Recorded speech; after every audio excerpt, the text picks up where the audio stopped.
Hey, good morning. Good It's morning. Thursday. Hey, Happy Thursday. happy Thursday, y'all. It is an amazing day. I got some sleep last night. Miracles happen every day. Okay, I'll stop. But seriously, miracles happen every day. I got sleep last night. So today we're Day. we're on day three. We're on right? day 3 of this amazing study this week, all about taking action and creating godly wellness habits. So this is the one of these studies that we're on where we want to help you create action. We want to help you take action, create these habits, and create movement in your life, not just for building your faith, building your character, but actually doing something with those things. So that's what we're talking about this week. And this is day 3. And today we're actually talking about the power of physical stewardship. So we're gonna talk about stewardship today. So I'm really excited about that. Yeah. First things first though. Well, actually, who's here? Good morning, Annie. Good morning, Annie. Annie's always right here, right on time, early sometimes. Gosh, you're such an overachiever, Annie. We love you. But first things first, I want to make sure I mention the link in the description. So that is the link to our study text that we're using as our source this week. We always have something different that we're using for our study every week, and we always make sure to link that. So that'll take you directly to the YouVersion Bible app this week and directly to the text that we're using. And if you haven't downloaded the app on your mobile, it will prompt you to download the app, or if you want to go to desktop, you can use that too. Either way, you can follow along with us. If you're new to our broadcast, my name is Javie. This is Jessica. My wife, and we are with Underdog Ninja Foundation. Here we focus on 3 things. That is faith, character, and action. And every Tuesday through Saturday, we are here on these lives focusing on that foundational piece, that faith piece. Mm-hmm. We focus in on getting closer to God and understanding where we are with him and understanding how he's affecting our lives and how he is involved in our lives, even though that we're going through such maybe a overwhelming time in our life, fighting this disease. And what does he have to say about that? And where is he leading us? And how can we move forward? He does direct us, and he does give us hope. But sometimes we get so lost in the muck of everyday things and what this disease throws at us. We lose hope. So our mission here is to bring that hope through God's word.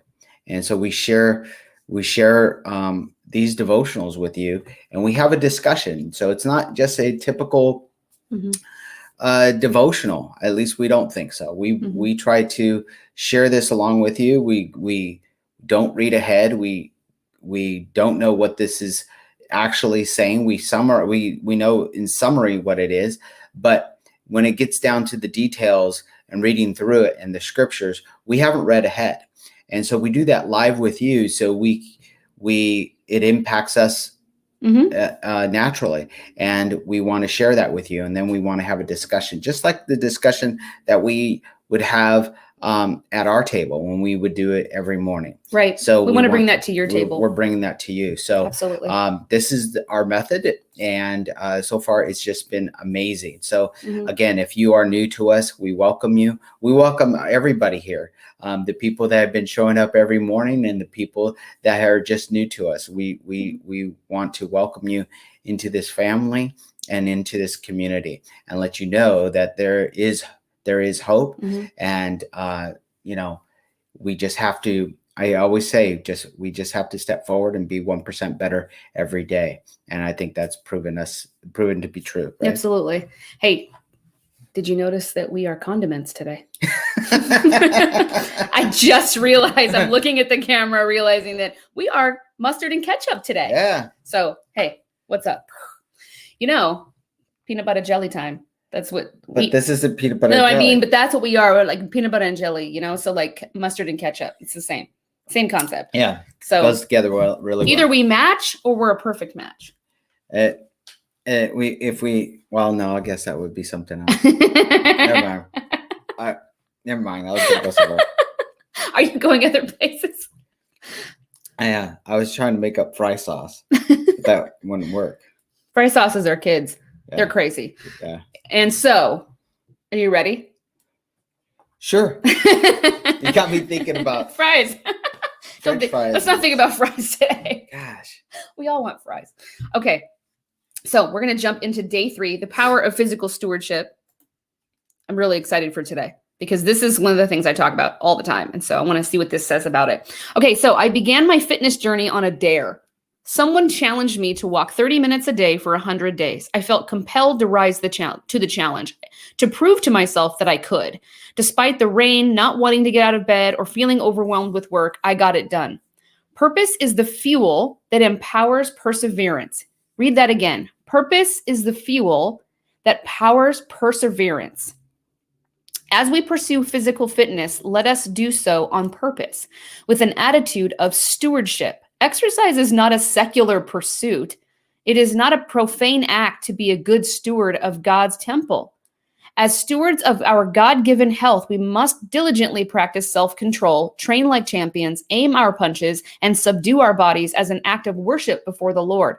Our bodies are the dwelling place of the Holy Spirit and the vehicle God can use to do his work on earth.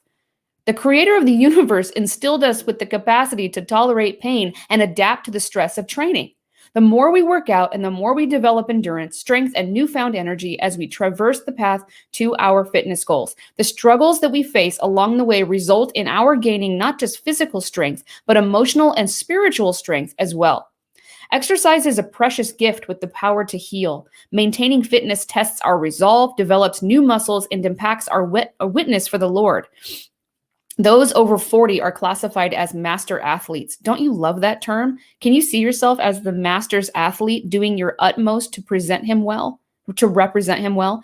As the weights increase, the miles add up, or the workout gets more intense, we can lift our thoughts in praise and thank God for the ability that he's given us. We don't give up or shrink back. When someone inquires about our secret to staying motivated, that opens the door to tell them where our strength comes from. Fitness is attractive in the sense that it draws attention from others. And we have the responsibility as stewards to use the privilege of this attention to point others to Christ and to let him be praised and glorified. So today's assignment is to ask yourself some questions. What is my attitude about physical fitness? What is my purpose for working out? What has God taught me about myself through exercise, and how can I use my story to point others to Christ? This is so good. Okay, so 1 Corinthians 9:25-27 says, all athletes are disciplined in their training. They do it to win a prize that will fade away, but we do it for an eternal prize. So I run with purpose in every step. I am not just shadowboxing. I discipline my body like an athlete, training to do what it should. Otherwise, I fear that after preaching to others, I myself might be disqualified. So good. Oh, hey, good morning, everyone. Good morning, everybody. Good morning, Monica. Good morning, everyone. Yes. So, everyone won. She did it twice. Good morning, everyone. I know. Your phone wants to, was that autocorrect? She put emojis in. And she put emojis. Okay. Good morning. Kisses. So this is amazing because this is exactly right. This is the thing that is so different from what the world would have us believe about physical fitness. Right. Like it's a luxury, like it is an extra thing, like it's something that we do if we're obsessed with physical fitness, if we're athletes, if we're bodybuilders, if we're trying to always lose weight, if we are like whatever. And it's not just about these extra things. Like if you don't have weight loss goals, or if you don't have an athletic goal, then you probably don't need to work out. That is, first of all, nonsense, obviously. And secondly, we really shouldn't have an attitude of our own personal goals. We should have an attitude of stewardship. This is something that I have to continually tell myself about my fitness and nutrition, is that if I want to stay here, not only just stay here on earth, especially for you, being that you've cheated death so many times. I don't want to say cheated death, but like God saved you so many times when you should not still be here. So obviously you're meant to be here. So you're so much closer to that edge of like, you have to be working out for very serious medical and health reasons. Yeah. As a steward over, if I'm not here, I cannot carry out what God has put before me. But that's true for all of us, whether we have heart disease or any other thing or none of that. Right. If we're just, like I'm a caregiver and I'm preventing, right? I don't have the heart disease like he does. However, it's not just about being here at all. It's also about being able to be present and do those things. If I don't feel good, if I'm overweight, if I feel like I'm inflamed all the time, my blood pressure's super high, or I'm just sick, or I just don't have the energy to do the things God would want me to do because I'm not taking care of myself, then what good am I? Like, what am I supposed to be doing for God if I'm just, kind of trashing the vehicle that I have to walk around this earth doing that work? He can't really ultimately do the things through me that he really effectively could be doing. Right. You bring up a good point that the way we look at it, how the world looks at it, that it is a luxury. I can't tell you how many people that are in the heart disease community that really they're stuck in that place of old thinking. They're stuck. Yeah. Trying to fight this disease from the person that they used to be, not realizing that they are new, they have an opportunity to be a new person. When I try to explain my physical abilities or my physical goals, my fitness goals, or that I did this today, and and just trying to bring motivation, there's always that person, well, that's good for you. I wish I had the ability to work out that often, or or at all, or I had time. Look, this should be, and I'm saying this to myself because believe me, there are days. Being active, and I was just saying this to someone today. Being active is one of the most important things that you're doing to fight your disease. See, we get overwhelmed. This person I was talking to was scared. Especially in the beginning, you don't know what this is all about. You come home, maybe you've had a heart stent placed, maybe you've had bypass surgery, you're recovering from a heart attack or some sort of a heart event. And you know that you need some sort of activity, but that activity scares you. Should I be doing this? Right. Does this mean anything? This little twitch I feel, or when I get active. The thing is that you can't let the fear, the anxiety that you have being active, that anxiety, don't let that stop you from being active. The activity is the best thing you can be doing for your disease, because the opposite of non-movement is stagnation, and stagnation feeds that disease. Yeah. I don't care if you've had heart bypass. I don't care if you've had a stent placed or whatever is going on. If you aren't moving, you're dying. You're allowing that disease to progress. And it may not progress. I'm not saying it's going to happen to you in a week, in a day, or whatever else. But if you're not feeding your body, if you're not treating your body correctly, especially now that you're fighting this, it's going to take the upper hand. It's going to come back. You're scared that you're going to have another heart attack. You're scared that this is going to happen to you again. Well, you need to get moving. You need to do something about it. And we talk about the emotional piece. Yes, we talk about the nutrition. But movement, activity is a key component. They all are intertwined. They are interlocked. They rely on one another. What did you say the other day? It's that three-legged stool. Exactly. They all depend on one another. And how fitness and movement depends on, how does that depend on your emotional side? How does it depend on your nutrition? Well, let's start with nutrition. When you're starting to take care of yourself, you're starting to be active, your body starts to crave some of those nutritious foods. Yeah. it wants that, it craves the nutrition it needs. Yeah.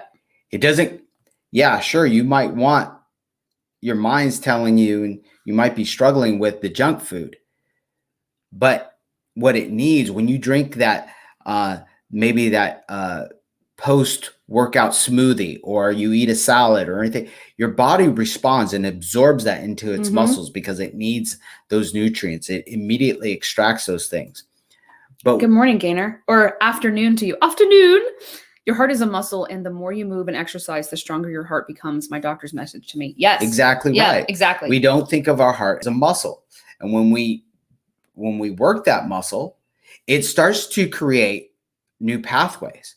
And those new pathways it creates, that more blood flow that's going to the heart, that's going to protect. That's an insurance policy. That saved a lot of lives. There's a lot of people that we've talked to. That has saved me. Yep. I can't tell you how many times. Yep. In fact, I was going to bring up, before we go back to nutrition real quick, I wanted to bring up when we were talking about fitness. A lot of people are really afraid. You might be afraid to work out because your heart attack or your angina, where you were like, oh, I think something's wrong, happened in the gym. And here's the thing is, a lot of times it does happen in the gym. And here's why. It's not because you're working out necessarily, sometimes, but most of the time, it's rare, but most of the time, it's not the exercise that's causing the heart attack. It's that you're noticing the difference in the gym, because if you've been working out, if you have a baseline, you realize what's going on because you're aware of what's going on. So, he had a heart attack while he was in his office, wasn't in the gym. But how many times has angina happened in the gym? And you were like, well, I know the difference between what I normally feel like. Yeah. And look, most of the time especially in the beginning, I saw the warning signs in the gym when I was in the gym. I know what I was able to do, and then I couldn't do it. And so that saved me from a heart attack for many, many years.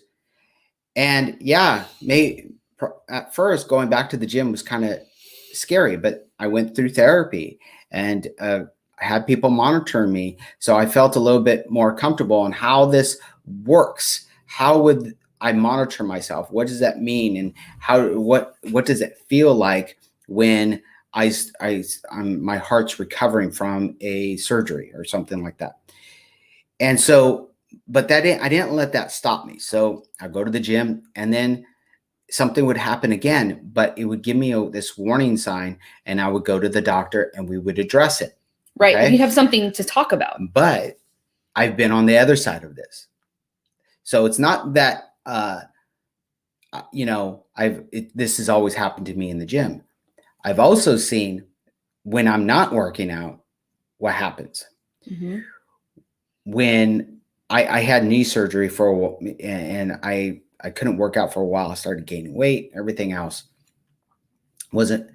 And then, getting back into the gym, anytime you've stopped your routines, it's hard to get back into your routine. Yeah. Well, I was stuck in this spot where I was still recovering from my knee surgery. Yes, I was getting some sort of activity, not the activity I was normally used to. I was going through physical therapy. So I couldn't do much, but I started to gain weight.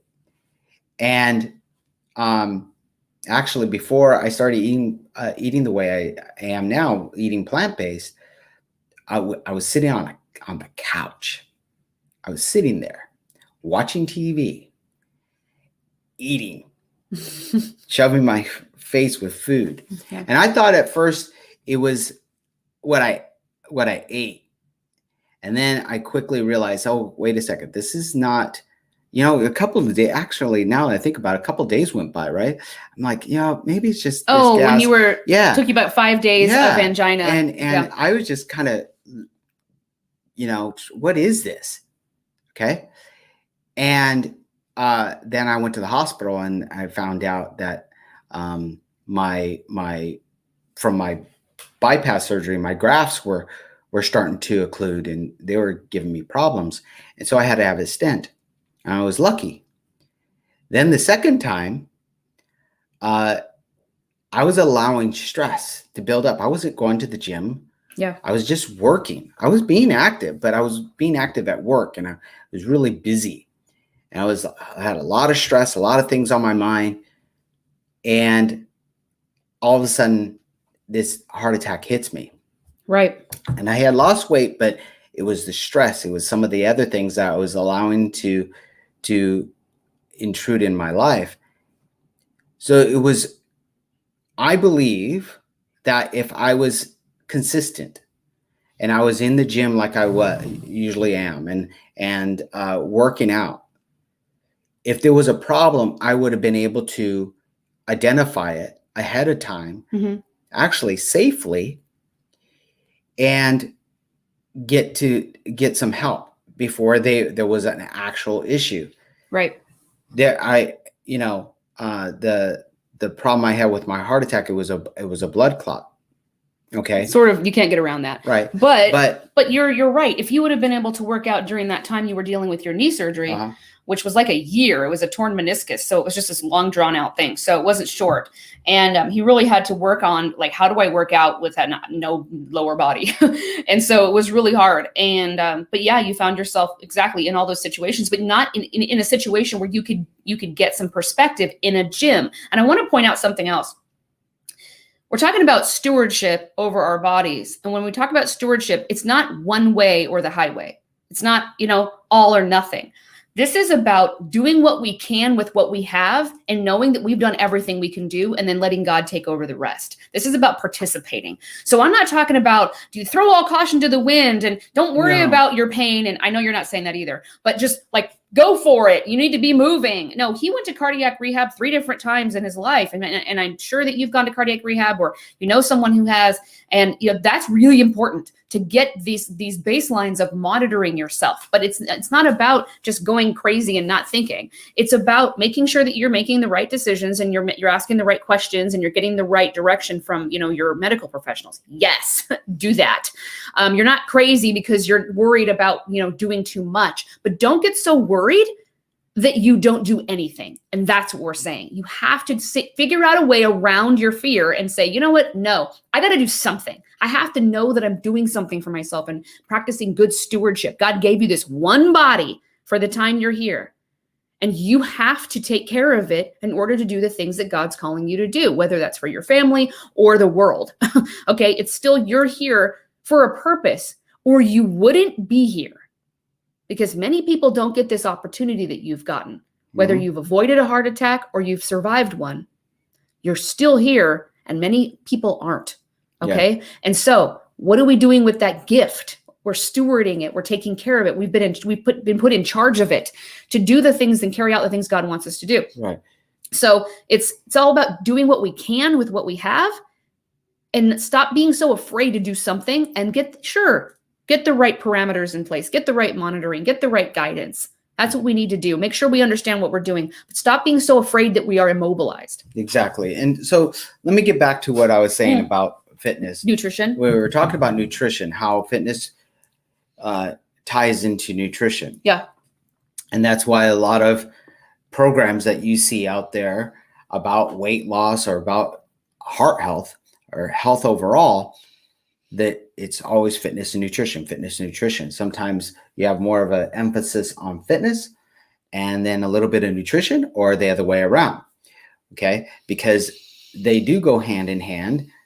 If you want to see better results, better energy, weight loss, more, how could I say, I already said energy, but overall health, like circulation, you need to address those two things. However, and I say this often, especially in the heart disease community, this spiritual or emotional side is often overlooked. And we allow the emotions, our anxiety, our fear, to control all those things. When we are stressed, when we are fearful, we emotionally eat. We don't want to be active. We don't want to get out of the house. Right. We want to somehow, that's our mechanism to shove those emotions away by covering it up with food or inactivity. And so the reason why I think we need to bring more attention to this, because I think this is, to me, this is how what's killing us, that's allowing this disease to progress in most of our lives and control all these other things. It's by design, just like what they're talking about. It's by God's design that physical fitness helps our mind. It helps our mood. Yeah. There's no accident that when you are active, your body releases a hormone. Right.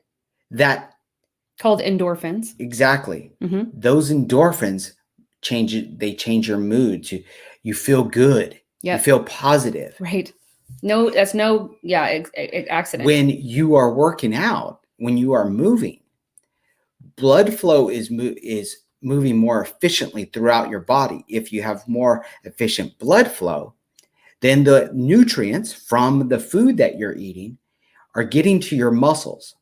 If you have stronger muscles, you have stronger joints and tendons. You're able to move better. You're feeling better. You're eating right. You feel better. Those chemically in your body is all what God designed in us. From head to toe, He designed this for us. But when we allow the enemy to creep in with those thoughts of fear and anxiety, what do? We freeze. We stop. Right. We don't find stress relief. We allow stress to build up. When we're frozen, we're not moving, death starts to creep in. We allow it to intrude in our lives. Right. That's not what God wants for us. He has given you a body to heal itself, to recover. There are some things that may happen to you that it will never be the same. And that's okay. And that's okay.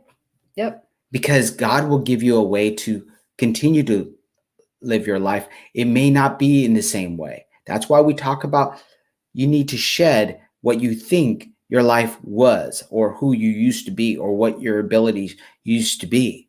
Right. You might get close. There, and depending on the severity, you might be able to do some of the same things. But it's going to be different. Your approach is going to be different. You're going to maybe you are a runner and you'll run again. But you have to give yourself some time, and you have to approach your training a little bit differently. Maybe it's new things and it's new things. Never thought you would do, but now you've been put in a position where you can't do the things you were doing, and now God's given you a new desire in your heart, because this is where He wants you. Well, sometimes God positions us in situations because that's where He wants us to impact other people. By the way, I was just reading this morning about Paul and Silas and Timothy in the Acts chapter 16, where he gets thrown in jail and stoned almost to death. I mean, why would you allow this, God? Hello, I'm getting stoned almost to death and then put in jail. But then he ends up being able to, save. Well, he doesn't save, God saves, but he ends up being able to witness to and save the souls of all of these jailers. Right. When else would he have ever been in front of these people? God needs everyone, right, to have an opportunity to hear His good word and to find hope and to find a way, right? And to meet Jesus, right? So if we're the ones that He wants to talk to those people, He has to put us in the position to do that. And sometimes we don't understand why we're in a certain position, and He wants us positioned in front of those people. We have to be willing to understand that our life isn't just ours. In fact, if God's given you a second chance, it isn't yours, okay? This is something that God is a gift. It is, yes, an honor that we get to be a part of it, but it's not our purposes that we're here for. It's the purposes that for God.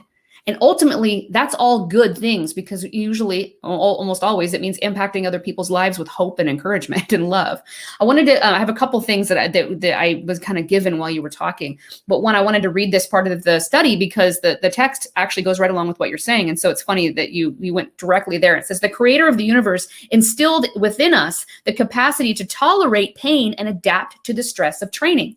The more we work out and the more we develop endurance, strength, and newfound energy, as we traverse the path to our fitness goals. The struggles that we face along the way result in our gaining not just physical strength, but emotional and spiritual strength as well. So that goes right along with what you're saying. Right. But what I was going to bring up is this capacity to tolerate pain and adapt to the stress of training. So let's talk about for a second real stewardship. Why is this important? Why is stewardship being brought up? Because besides the obvious, well, I mean, we're given these bodies and we're given one chance to like do something and we need to take care of our bodies. Well, what about kids? So when you're given children, these are gifts to you. You know, if you don't have kids, think about people that you know that have kids, right? Or maybe pets even. Now it's way more powerful of an analogy with children, but I would say it's even the same with pets, because here's why. You'll understand in a minute. When you're in charge over something, a life, and it has to be a life, not a book, okay? Not a cup. It has to be a life. When you're in charge of a life, this is yours. You have to have good stewardship over this. You have to take good care of it, okay? What kind of pain have you put yourself through for your children or even your pets? Like I would say it even, especially people who are like fur parents, who like their children are their pets, are their children. I mean, they're not just a pet, like they're their family member. Like what kind of pain do you put yourself through? We talked about this the other day. We were really going out of our way for some stuff for our kids. And you were like, the things that dads do, man. That's what you said to me. Yep. Why would you do that? Why would you put yourself out so far? Why do we as moms go so far out of our way for our kids? There's a lot of pain we put ourselves through, and willingly, and we love it. And why do we do that? Because we have the right motivation. Because the pain of not doing it is too great. Yeah. If we don't do that for our kids, we know the pain of I let my kids down. I let God down. I let myself down. I didn't think about it. If your kid was to die because you just decided you didn't want to be in pain, can you live with that? No, of course not. Who can live with that? You know, most people cannot live with that. Okay. So that's too painful. I mean, you don't want to be that person. It's a horrible thing to do. It is against everything in our humanity and God. Like it's too painful. You can't let something that you have charge over perish because you didn't want to be in pain. That is too much.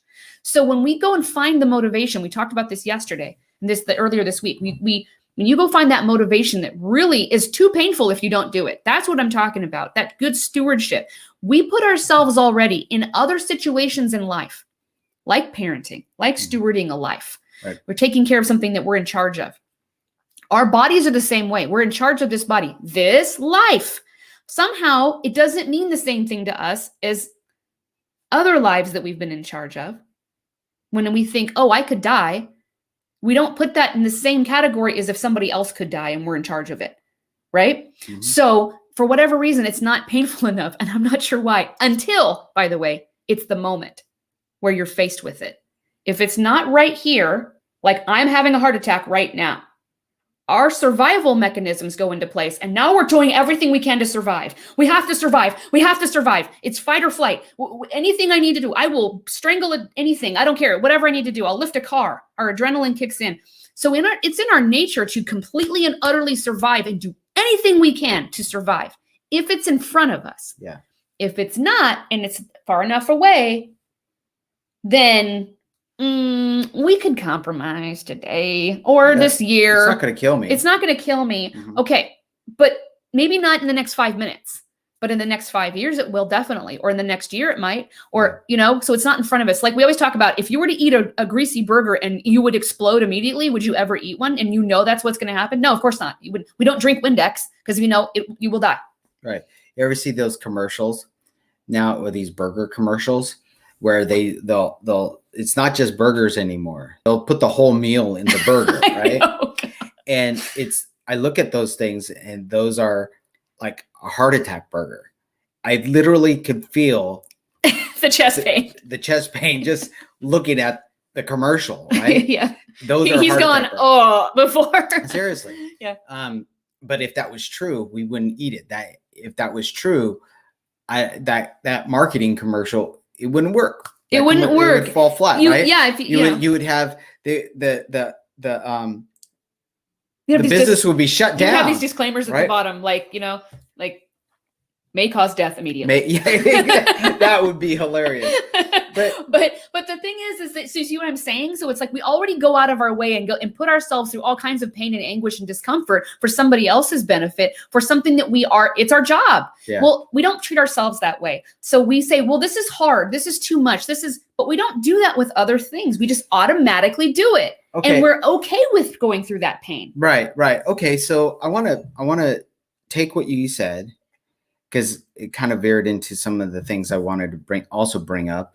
But I want to take what you said, our motivations, and talk about it in a different way, especially if you have kids. When we are struggling with whether or not we should, what are we going to do? We're trying to struggle with, do I have enough motivation to really fight this? And yes, you look at your kids and you want to be there for them. But when it comes to eating right or being physically active, you're still struggling. You're struggling to do it. You just don't make this a priority.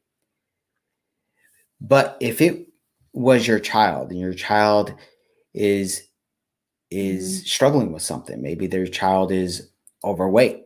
Yep. Today in today's society, childhood obesity has been on the rise, and there's nothing stopping it. It seems that nothing is stopping it, and it's sad. Yeah. These children are developing diseases at early ages. There's no, when I first was diagnosed in my early 30s with this disease, it was like, wow, we don't see this that often. You're too young to have this happen. For me, it was hereditary. But now, more and more people are developing heart disease because of habits, not because of their heredity. They are developing it because of unhealthy habits, because they've been overweight. In their 20s. Yes, in their 20s. There's a reason for this. So what are we doing? What are we going to do about it? What are you going to do about it? What can you do about it?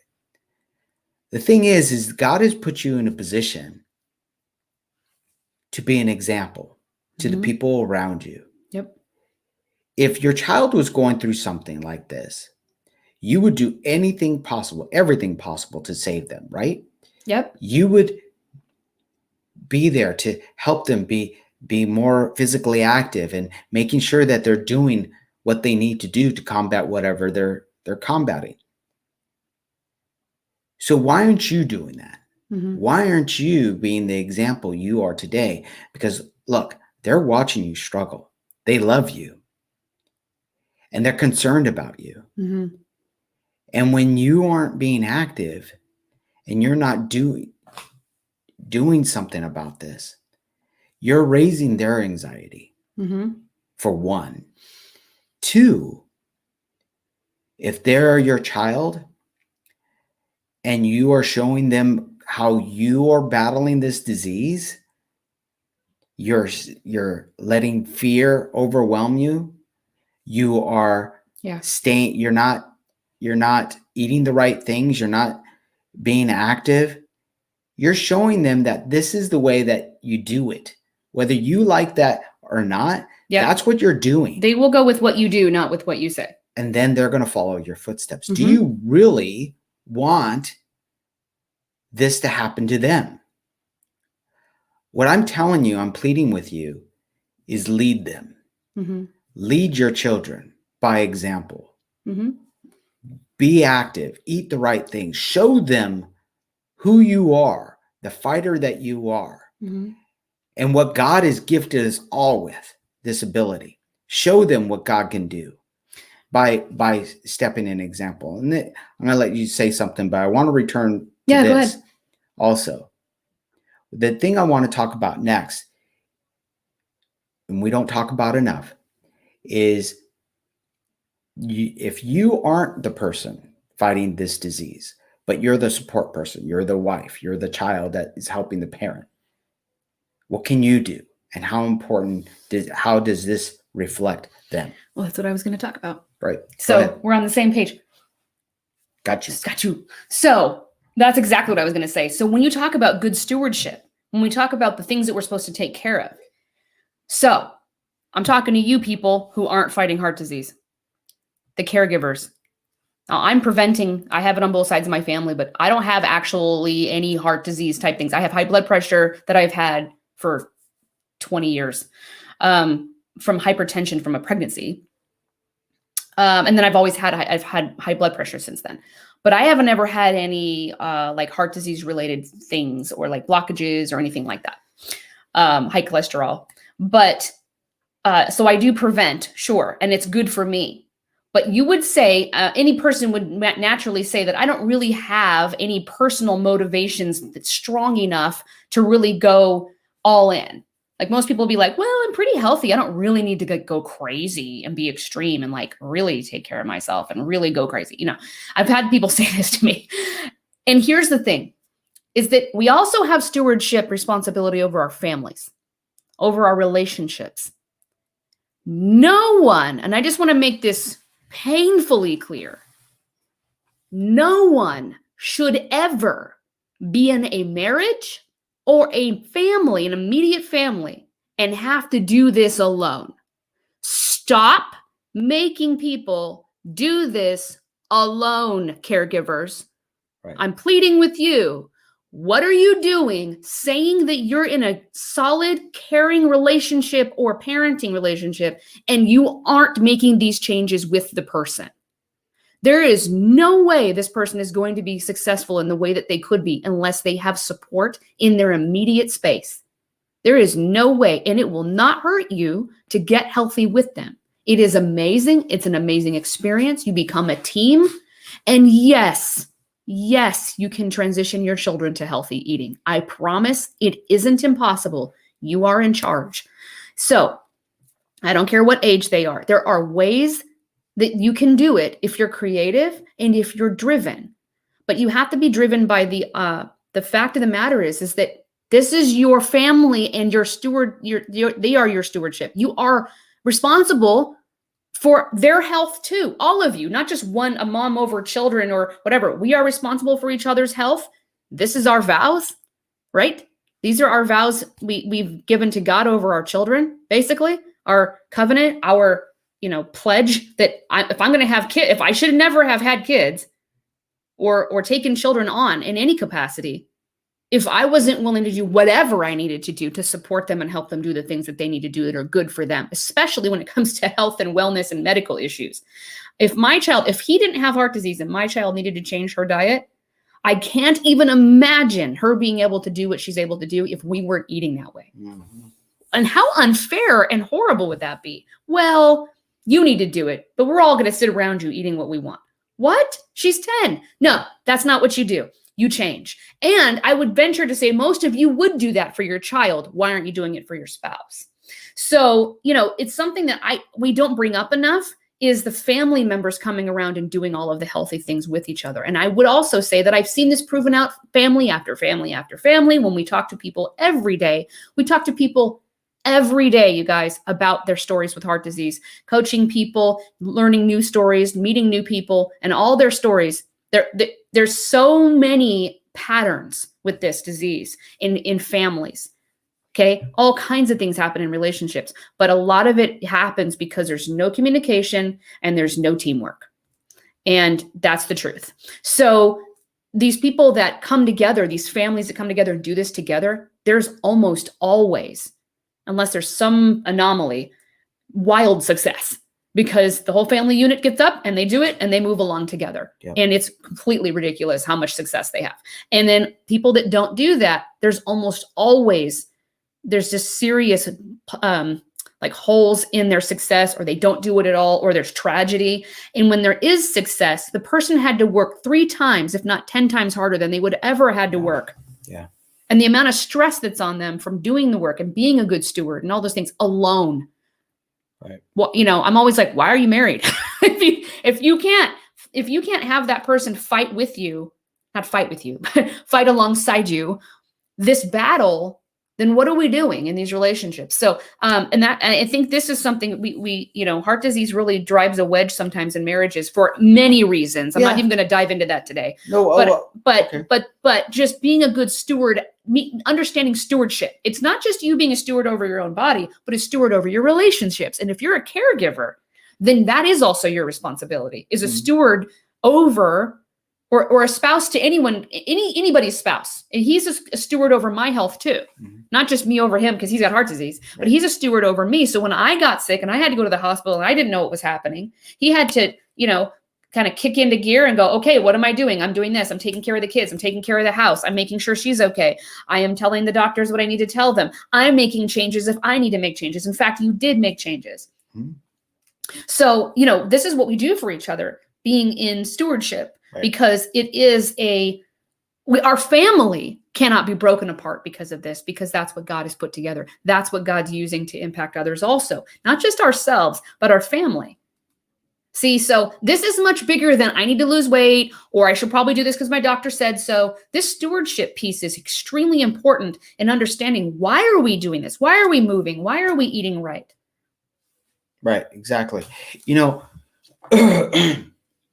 The thing is the reason why we're both bringing this up, and we want to talk more about this, because we talk a lot about the person fighting the disease, because that's the mission, right? But what's also the mission is the people that are affected by it, the people around us and our support system.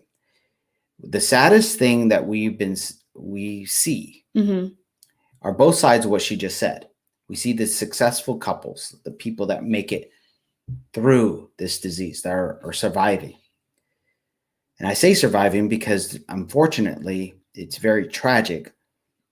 A lot of relationships fall victim to this disease. A lot of relationships don't survive.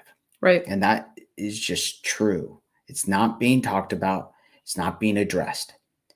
And just to confirm that, I've talked to other doctors that are also seeing this in their patients. Oh yeah. The divorce rate is up. It's high because the person fighting this disease, they're going through a lot of different changes, and they're going through that dark place, and they feel abandoned.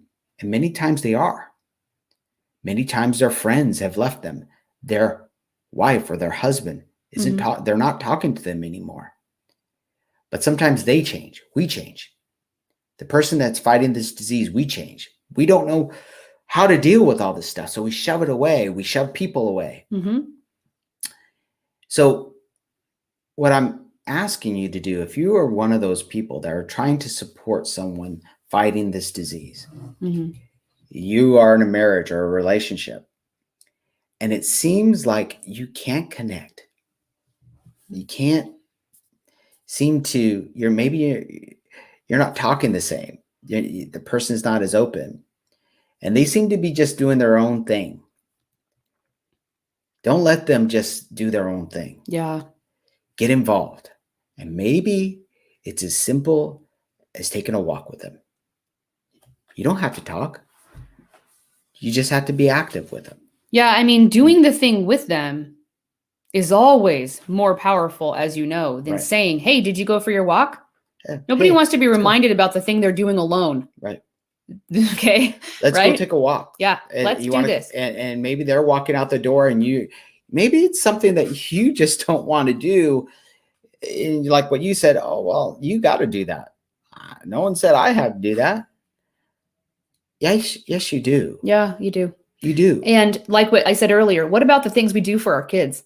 The things we go out of our way, and people, well, I have to do that. You do? No, you're doing that because it's the right thing to do, and it supports your child. And you know deep down that you can't handle being the person that doesn't support your child, which is good. That's a good thing. But why don't we do that with our marriages sometimes? Right. Why don't we do that? And so maybe that just simply being involved in what they need to do, coming alongside them. You don't even have to say anything to them. That might be enough.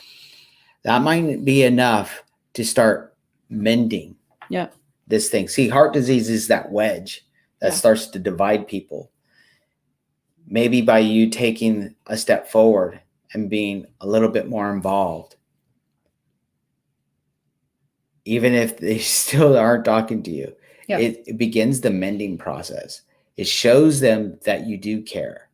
It shows them that you're willing to step out of your normal routines to do something alongside them. To meet them where they are. Right. And I would venture to say too, I mean, not venture. I mean, obviously the person fighting heart disease needs to remember these things too, that you have to practice good stewardship over your relationship too. Just because something horrible happened to you doesn't mean you can all of a sudden act however you feel like acting. And the other person's just supposed to figure it out. They're just as confused as you. Yeah. And so you are responsible for helping them understand what's really going on and what you need from them. Exactly right. So I think that this is a huge part of this is very important for this week in creating new habits, godly habits, because these are all roadblocks to these habits. Mm-hmm. These are when people aren't supporting us, when we don't feel like we're doing it alone, we are fearful, like all the things we've tackled today. These are all things that get in the way. So I want to go back over today's assignment before we go. Ask yourself some questions. What is my attitude about physical fitness? And I would say also nutrition. What is your attitude about fitness and nutrition? When you say fitness and nutrition, what's your gut reaction to that? Okay. What is my purpose for working out and eating right? What is your purpose for that? But what has God taught me about myself through exercise and nutrition? And how can I use my story to point others to Christ when you are eating right and you're exercising? And people ask you, oh, what are you doing? Why are you doing that? And you can say, well, God gave me a second chance. He brought me back from this thing, this heart attack, this bypass surgery, he helped me avoid this thing. He gave me a second chance at life. And now I take this seriously and I just want to be here as long as I can. And I want to be here because of these reasons and my kids and my whatever it is that you're doing. And those things we talked about on the first day about write down your why. Why are you wanting to do this? What is it that you want to accomplish? But then why, right? Why do you want to accomplish that? And these are great questions about your attitude towards these things that you're going to have to take on doing. Mm-hmm. And keep in mind, these godly habits aren't one way, like I said, or the highway. If it's 30, like this lady said in the study, is it a 30-minute walk? Is it start somewhere? 1% better. If you're doing more today, something new today than you did yesterday, you're doing it. Then do more the next day. Then do more even our daughter's in PT right now. She's in a physical therapy program for her specific situation. And they actually have her adding 10 seconds every day to a certain exercise that's structurally for her body type. And she has to do this extra 10 seconds every day. 10 seconds isn't much, but it builds. There's a compound effect that happens when we improve every day. And as people and as humans and in our health, it will go in the direction you want it to go. And by the way, the longer you keep improving in little increments, mm-hmm. you start improving in larger increments because now you're used to improving every day. And then you even get better at that. Yeah. And so it's a habit. Exactly.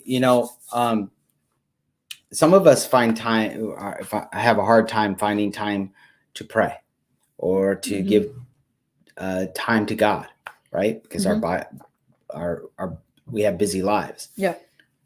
Well, for me, I can't tell you how many times, whether it's taking a walk, a hike, working out in the gym. Yep.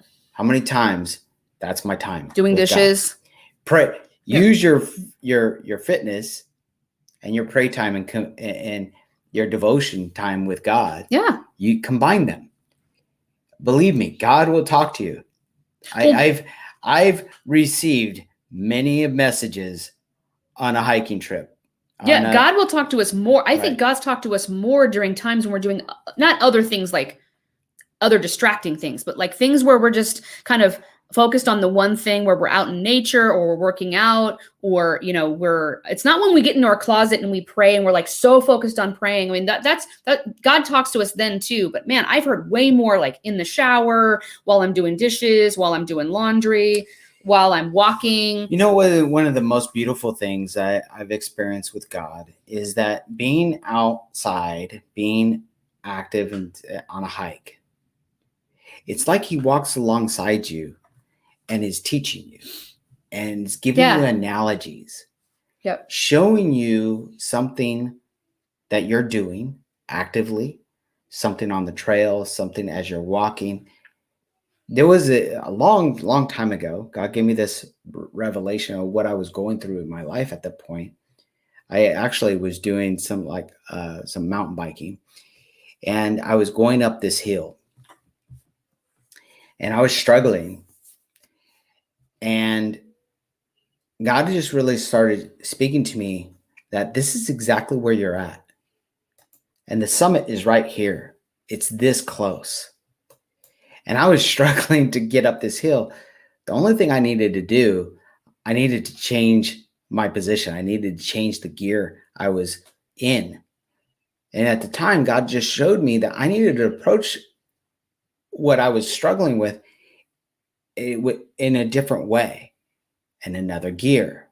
Mm-hmm. And that because this pressure was so intense is because the blessing was right around the corner. Yeah. And he's done things like that, taught me and given me analogies, just like he was right alongside of me. And I wouldn't have had that experience with him. Yeah. On the couch. On the couch. Yeah. A lot of times he does not watch Netflix with me. He's not. It just isn't. Unless we're watching the wrong thing, and then he's like, "Hey, Yeah. Hey, hey." You don't need to be watching that. Anyway. But I wanted to bring this up. Look, and so Monica, real quick, us people alone, we have Annie Wright to remind us to walk with Annie. So need to do, yes. And so we'll leave you with that. Annie Wright, she's in our free heart disease support group on Facebook, and she does these live walks 3 times a week, and they are amazing. So she's wanting to transition it to getting on Zoom with a group of people, but scheduling, and I think people aren't seeing these. She hasn't been able to do that. So she's just been going live, and it's been really amazing. She's been kind of sharing her story and really just walking and exercising with the people that want to do that with her. And so if you want to do that with her, if you want to jump in, if you don't have anyone to walk with, go walk with Annie. It's an absolute breath of fresh air, no pun intended. And but because it is, I mean, her story is amazing. She's amazing. And she's just a perfect example of just growing a little bit every single day. She's come such a long way. And one of the things that we noticed the other day, and if you're on our free group, make sure that you go into your Facebook, go into your Facebook settings, make sure that your notifications are turned on. That you're getting all the posts. That you're getting them, because by default, they're not turned on. Right. So this way you're notified when she does go live. Mm-hmm. If this interests you, make sure you do that, because I ran across this myself. I was like, why am I not being notified of this? I was waiting for the notification and it didn't come. And then I found out that my settings were off. So if you're frustrated because you're missing these notifications, go in there and make sure that's turned on. Yeah, absolutely. Well, do you have anything else? No, I think we covered it.